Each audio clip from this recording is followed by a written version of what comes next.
बोईसर मधील Viraj profile steel इंडस्ट्रीमध्ये आज 10:30 ते 11:45च्या सुमारास एक मोठा ब्लास्ट झाल्याची घटना समोर आली. घटना होताच बोईसर पोलीस स्टेशनचे पीआय, त्यांचा स्टाफ तसेच एसडीपीओ बोईसर आणि मी स्वतः आम्ही त्वरित स्पॉटवर रवाना झालो.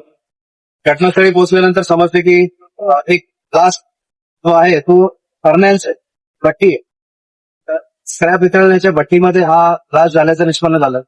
अर्ली वॉर्निंग सिस्टम 2 मिनिट आधी अलार्म वाजल्यामुळे इथले सर्व वर्कर्स वेळेवर बाहेर आले. एक क्रेन ऑपरेटर त्याला वेळेवर बाहेर येता आलं नाही. त्याला काही बर्न इंजुरीज आहे.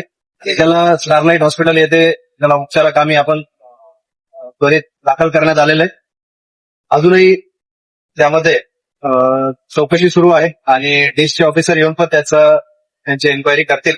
सध्या तरी सर्व वर्कर्स पैकी एक वर्कर जखमी आणि कोणालाही जीवितहानी कुठली झालेली नाही आणि पुढील तपास सुरू.